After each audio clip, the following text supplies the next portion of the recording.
Good morning and welcome back to the latest edition of the InvestTalk market analysis for the week ending January 6, 2023. Happy New Year to everybody. Thank you for tuning in, subscribing to this channel as well as our podcast, InvestTalk.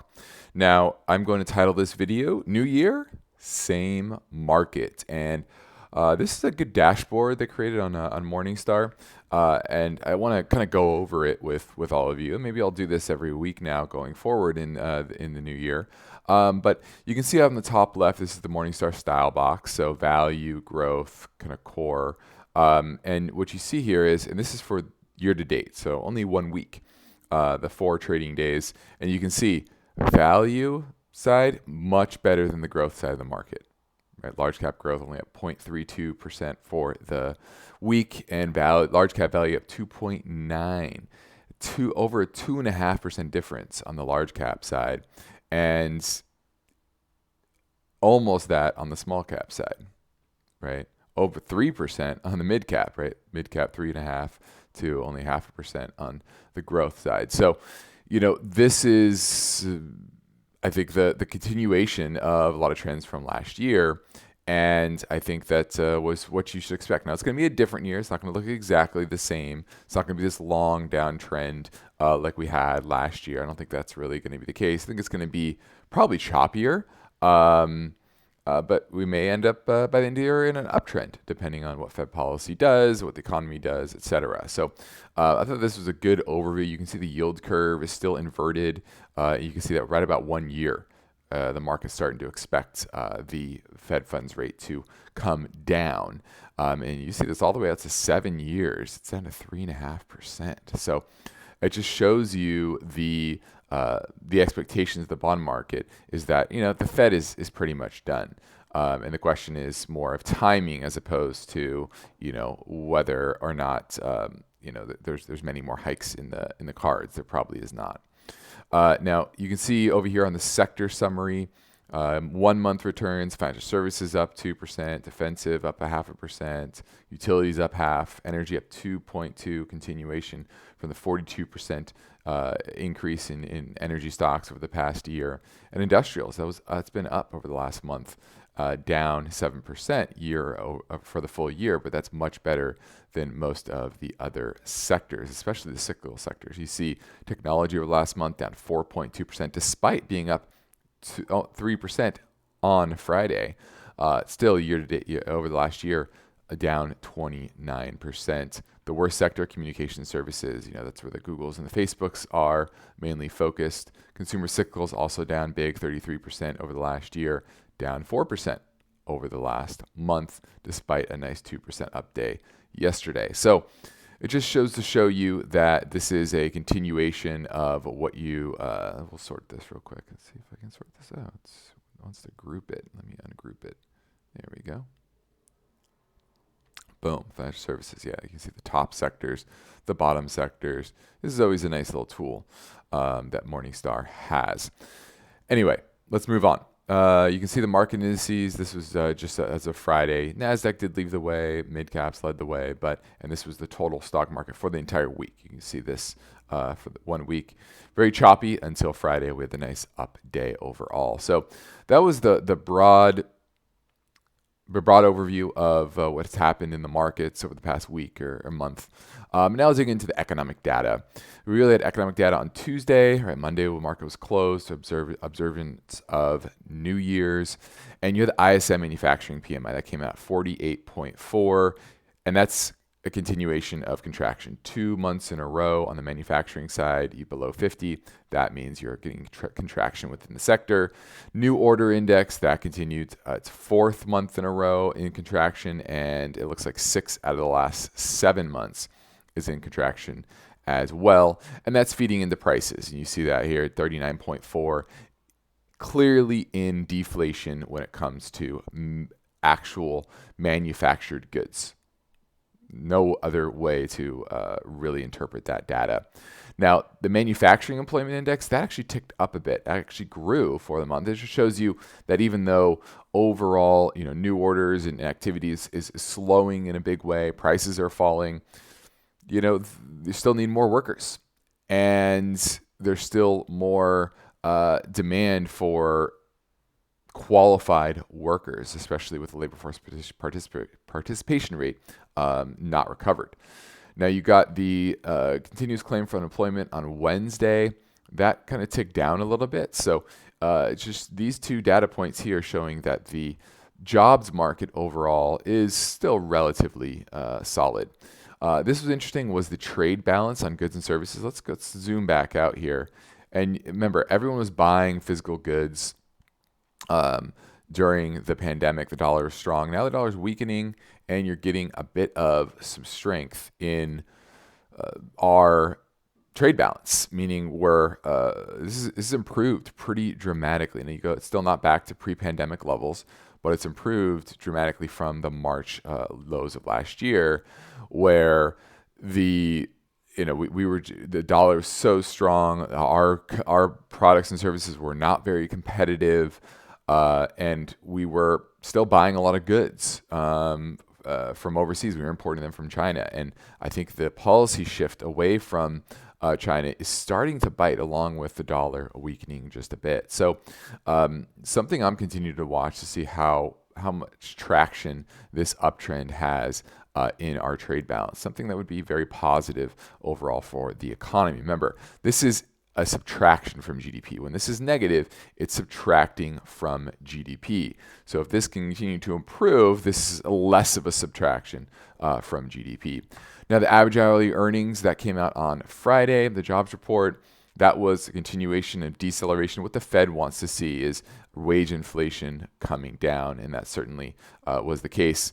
ISM Services PMI, that came out. That was in contraction for the first time. That was one of the strengths in the market, or in the economy, was the services side, and that is now in contraction. That was a big reason why you saw the market rally on Friday. Was, hey, the manufacturing side of the economy, only roughly a third of the economy, that's been weak. It's been in contraction.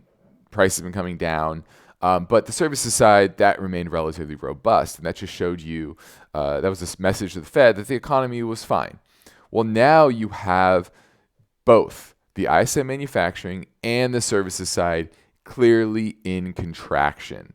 And that's a sign that the Fed needs to stop, right? There's been a lot of signs, but now you have 2/3 of the economy, about the services side, about 2/3, that is showing clear contraction. And so, you have the employment index that's now in contraction below 50.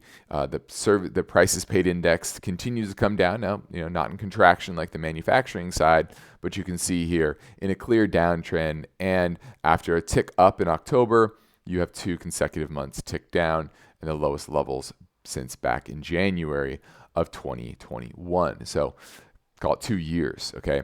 Now, non-farm payroll report, month over month, 223,000 jobs, okay? But overall, still relatively weak. And you can see here the expectation for a Fed hike that's come in to basically coalescing around that 25 basis point hike on the 1st of February. But then what's most important is really March, what that's going to look like. And a 50 or a 25 basis point hike is increasingly off the table. It looks like a 25 and maybe another 25. That's the base case. But I continue to think that we're going to trend towards a more the market pricing in a more dovish Fed, and that's likely what we have on the docket over the next month or two. Now, is that a rally in the markets to fade? Probably. To be honest with you, but so far right now we're getting a bit of strength, and I'll start off the GDX because that's really been the strength in the market for this week. Look at pretty much every day. We had a little pullback on Thursday, but strength across the board in the precious metals space. Here's a silver to gold ratio. That one did pull back here, but overall still in an uptrend. But gold just powering higher, and that's on the back of weaker economic data. Look at the dollar down big on Friday because of that ISM report and the weak jobs report, just showing you that the Fed has to be done very, very soon. You have the S&P up nicely on Friday. It's held this nice support. We've talked about this a couple weeks ago. We had the pullback to support. chopped around sideways, and now we're breaking back higher. Close above the 100-day moving average on Friday, which is something positive to see.